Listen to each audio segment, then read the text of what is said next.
ప్రభువైన యేసుక్రీస్తు నామమున అందరికీ వందనాలు, శుభములు. ఈ దినమున దేవుడు మనతో మాట్లాడటానికి ఇష్టపడిన దేవుడు వింటున్నారు.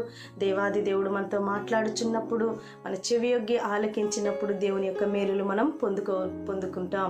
మరి దేవుడి దినమున మాట్లాడుచున్న మాటని ధ్యానించుకుందాం. కీర్తనల గ్రంథము 63వ అధ్యాయము 7వ వచనం మనం ధ్యానించుకుందాం. కీర్తనల గ్రంథము 63వ అధ్యాయం 7వ వచనం మనం ధ్యానించుకుందాం. నీవు నాకు సహాయకుడవై ఉంటివి, నీ రెక్కల చాటున శరణుజొచ్చి ఉత్సాహ ధ్వని చేసేదను. హల్లెలూయా, దేవునికి మహిమ కలుగునుగాక. మరి ఇక్కడ దావీదు రాసినటువంటి కీర్తన మనం ధ్యానించుకుంటున్నాం. నీవు నాకు సహాయకుడవై ఉంటివి. హల్లెలూయా.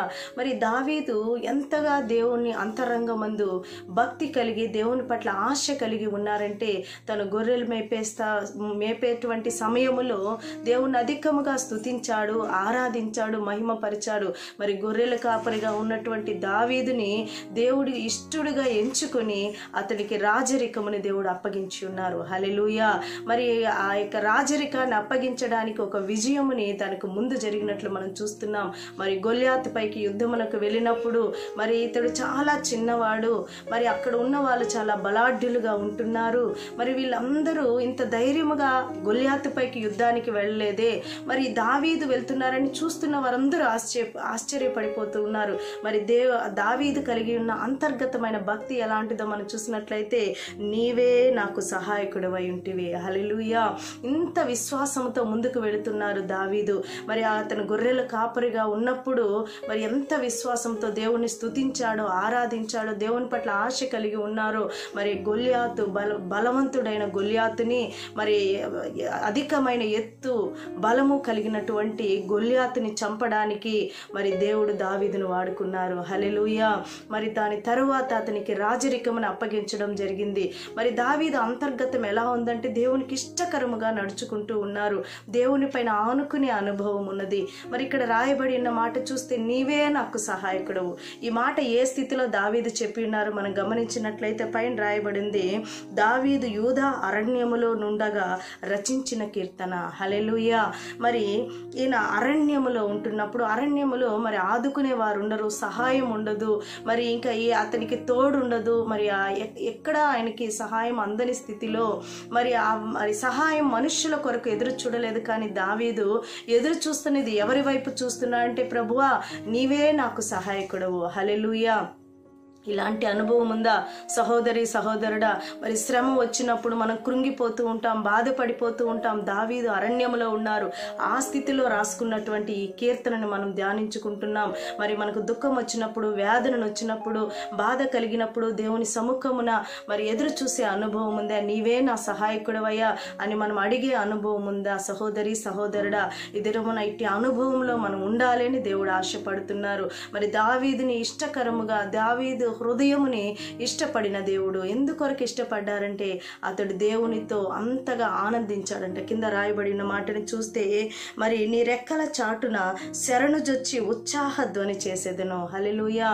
మరి దావీదు అంటున్నాడు, నీ రెక్కల చాటున శరణుజొచ్చి, ప్రభువా నీవే నాకు ఆధారమని, నీవే ఆశ్రయమని, నేను నీ పైన ఆనుకొని నీవే ఆధారమని చేసుకొని ఉత్సాహ ధ్వని చేస్తాను ప్రభువా. హల్లెలూయా. దేవుని సముఖమున ఇలాగ ఉత్సాహ ధ్వని చేసేవారు ఉండాలి. మరి దేవుని సముఖమున ఉంటున్న మనం ఆనందముతో దేవుణ్ణి మహిమపరిచేవారిగా ఉండాలి. హల్లెలూయా. మరి ఇట్టి ఆనందం నీకుందా? దేవుని సముఖమున ఉన్నప్పుడు సంతోషముతో దేవుణ్ణి మహిమపరుస్తున్నామా? మరి దావీదుకి రాజరికము వచ్చిన తరువాత మరి తనకు వస్తున్నటువంటి శోధనలు, శ్రమలు, వాటన్నిటిలో కూడా దావీదు దేవుణ్ణి వెతికిన అనుభవం ఉంది. మరి 121వ కీర్తనలో రాయబడింది, నేను కొండల తట్టు చూస్తున్నాను ప్రభా, నాకు సహాయం ఎక్కడి నుంచి వస్తుందంటే దేవుని వల్లనే, యేసయ్య వల్లనే నాకు సహాయం అందుతుంది. హల్లెలూయా. అట్టి ఆత్మవిశ్వాసంతో ధైర్యముగా నా దేవుడు నాతో ఉన్నాడని ముందుకు వెళ్ళాడు కనుకనే గొల్యాతు పైన జయము పొందుకుని ఉన్నారు. హల్లెలూయా. మరి మన జీవితంలో ఎలాంటి గొల్యాతులు మన పైన ఏలుబడి చేస్తున్నాయో ఇవన్నీ లయమైపోవాలి అంటే మనము ధైర్యము కలిగి, ప్రభా నీవే నాకు సహాయకుడు అని మనం ముందుకు అడుగు వేసినప్పుడు దేవుని యొక్క సహాయం మనకు అంది అన్నిటిలో విజయాన్ని దేవుడు దయచేయబోతున్నారు. హల్లెలూయా. వాక్యం వింటుండగానే మనం అంతర్గతంలో విశ్వసించాలి, నా దేవుడు నాకు సహాయకుడు. హల్లెలూయా. మనుషుల్ని నమ్మి మోసపోయావేమో, మరి మనుషుల యొక్క ఆలోచనలు తీసుకుని జీవితం పాడు చేసుకున్నావేమో సహోదరి సహోదరుడా. దేవుడు ఈ దినమున నీతోనే మాట్లాడుతున్నారు. మరి ఈ దినము నుంచి దేవుని యొక్క సహాయమును కొరకు ఎదురు చూడు. దేవుడు గొప్ప కార్యము చేయబోతున్నారు. దేవుని యొక్క సహాయమును కొరకు అడుగు. నీవు దేవుడు నీ జీవితంలో గొప్ప మార్పును తీసుకురాబోతున్నారు. కాబట్టి ఈ దినము నీ వాక్యం ప్రకారం మనం నడుచుకుందాం. దావీదుకు కలిగినటువంటి విశ్వాసము, మరి దావీదు దేవునికి ఇష్టకరంగా నడుచుకున్న రీతిగా మనం కూడా నడుచుకుందాం. మరి గొర్రెల కాపరిగా ఉన్నప్పుడే దేవుణ్ణి నమ్ముకున్నారా అని మనం గమనించినట్లయితే రాజరికమునకు వచ్చినప్పుడు ఇంకా అధికముగా దేవుణ్ణి మహింపరిచాడంట. హల్లెలూయా. మనం ఆశీర్వదించబడిన తర్వాత, దేవుడిచ్చిన అధికారమును అనుభవిస్తున్న తర్వాత మనము దేవుణ్ణి మరిచిపోయే స్థితిలో ఉంటాం. ఇక్కడ దావీదు అంటున్నాడు, నీవే నాకు సహాయకుడవయ్యా, నేను నీ శరణు జొచ్చి ఉత్సాహధ్వని చేస్తాను. హల్లెలూయా. మరి అంతకు ముందు గొర్రెల కాపరిగా ఉన్నప్పుడు దేవుని బాగా ఆరాధిస్తున్నారు. దాని తరువాత రాజరికము వచ్చిన తరువాత కూడా దేవుని ఇంకా అధికముగా మహిమపరుస్తున్నారు. ఇట్టి అనుభవం మనకు కావాలి. ఇంకను దేవునిలో దినదినము వృద్ధి మనం చెందేవారిగా ఉండాలి. మరి దేవుని పైన ఆనుకున్నప్పుడే ఇలాంటి అనుభవంలోనికి మనం ముందుకు వెళతాం. మరి దేవుని సన్నిధిలో మనం ఆనందముగా స్తుతించే వారిగా ఉండాలి. మరి ఒక మాట రాయబడింది, మనం చూసినట్లయితే 2 సమూయేలు గ్రంథములో రాయబడింది. 2 సమూయేలు గ్రంథము 6వ అధ్యాయము మరి 12వ వచనంలో మనం చూసినట్లయితే, మరి దేవుని మందసము ఉండుట వలన యెహోవా ఓబేదెదోము ఇంటి వారిని అతనికి కలిగిన దానంతటిని ఆశీర్వదించాడంట. హల్లెలూయా. మరి ఓబేదెదోము ఇంటిలో మరి దేవుని యొక్క మందసము ఉంది అన్న తర్వాత ఆ ప్రాంతము మరి వారి కుటుంబం ఆశీర్వాదకరంగా మార్చబడింది. ఇది తెలుసుకున్నటువంటి మరి దావీదు ఏం చేశాడంటే, మరి ఆ మందసము మరి ఆ యొక్క దేవుని యొక్క వాక్యము నాలో ఉంటే ఎంత ఆశీర్వదించబడతానని మరి ఆ ఓబేదెదోము ఇంట్లో ఉన్న మందసమును తీసుకురావడానికి మరి అనేక మంది సైన్యముతో మరి జన సమూహముతో ఆ ప్రాంతానికి వెళ్ళాడంట. మరి 12వ వచనంలో చూసినట్లయితే మరి సంగతి ఈ తెలుసుకుని ఓబేదెదోము ఇంటిలో ఉన్న ఆశీర్వాదముని మరి అక్కడ కలుగుతున్నటువంటి ఆశీర్వాదము తెలుసుకున్న తరువాత దావీదు దేవుని మందసమును తీసుకురావడానికి ఉత్సవముతో తీసుకొని వచ్చాడంట. హల్లెలూయా. ఉత్సవముతో దేవుని మందసము, దేవుని వాక్యం ఉంది అంటే అక్కడ మనలో ఆనందం కలగాలి, సంతోషము కలగాలి. మరి ఇక్కడ కింద రాయబడిన మాట చూస్తే ఎట్లనగా ఎలా తీసుకొచ్చాడంట ఉత్సవము, యెహోవా మందసమును మోయివారు 6 అడుగులు సాగగా ఎద్దు 1 క్రొవ్విన దూడ 1 వధింపబడెను. దావీదు నారతో నేయబడిన ఏఫోదును ధరించిన వాడే శక్తి కొలది యెహోవా సన్నిధి నాట్యం ఆడుచుండెను. హల్లెలూయా.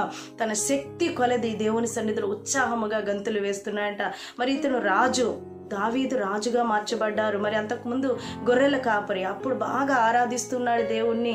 మరి అధికారం వచ్చిన తర్వాత, మరి రాజరికం వచ్చిన తర్వాత దేవుణ్ణి మర్చిపోయాడా అంటే లేదు సహోదరి సహోదరుడా. మరి అధికముగా దేవుణ్ణి మహిమపరిచాడు. మరి అధికముగా దేవుని సన్నిధిలో గడిపారు. మరి దేవుని సముఖమును ఎలా ఆయన ఆనందించాడంటే, మరి ఏఫోదును ధరించి, నారతో నేయబడిన ఏఫోదును ధరించి శక్తి కొలది యెహోవా సన్నిధిలో, హల్లెలూయా, దేవుని సముఖమున తన శక్తి కొలది నాట్యమాడి దేవుణ్ణి ఆరాధించినట్లు మనం చూస్తున్నాం. ఈ రీతిగా ఉత్సాహముతో మనం ఆరాధిస్తున్నామా? ఎలాగైనా ఆరాధించగలిగాడు అంటే ఆయన ఆధారపడ్డది జీవము కలిగిన దేవుని వైపు, ఆయన చూస్తున్నది జీవము కలిగిన దేవుని వైపు. మరి నాకు సహాయము చేయగలిగిన దేవాది దేవుడు ఒక్కడే అని మరి మునుపటి ఉన్నటువంటి ఆ యొక్క మరి ఆలోచనే, ముందున్నటువంటి భక్తే తరువాత కూడా మరి అలాంటి భక్తిని కొనసాగించాడు కనుక మరి రాజైన తరువాత కూడా దేవుడు అన్ని విషయాల్లో తనకు విజయాన్ని ఇస్తూ వస్తున్నారు. ప్రియ సహోదరి సహోదరుడా, మనకు అధికారం వచ్చిన తర్వాత, మనం ఆశీర్వదించబడిన తర్వాత ఇలాంటి ఉత్సాహ ధ్వని చేయడంలో మనం నిర్లక్ష్యం చేస్తూ ఉంటాం. దేవుని సన్నిధిని నిర్లక్ష్యం చేస్తూ ఉంటాం. దేవునితో గడిపే అనుభవంలో మనము వెనక్కి వెళ్ళిపోయే వారిగా ఉంటాం. మరి దినదినము తగ్గిపోతూ ఉంటుంది ప్రార్థనా జీవితం, ఆధ్యాత్మిక జీవితం. ఈ దినమును మనం సరిచేయబడాలి. మరి నీవే నాకు సహాయకుడు అన్న వెంటనే దావీదుని ఆశీర్వదించాడు దేవాది దేవుడు. మరి దావీదు అంతరంగం ఎలా ఉందంటే, నీ సన్నిధిలో నేను ఉత్సాహ ధ్వని చేస్తాను ప్రభువా.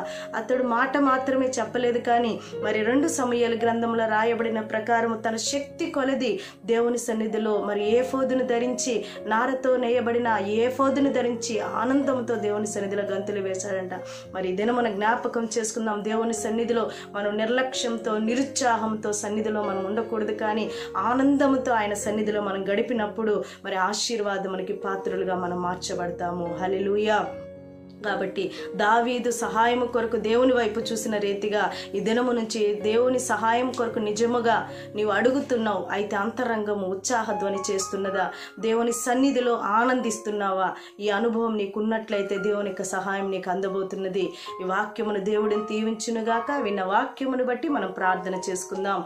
పరిశుద్ధము నమ్మకమైన నా ప్రియ పరలోకపు తండ్రి, మీకు వందనములు, స్తోత్రములు ప్రభువా. ఈ దినమున మేము విన్న వాక్యములోని బట్టి నాయనా తండ్రి, మీరు మర్మములను మాతో మాట్లాడినారు ప్రభువా.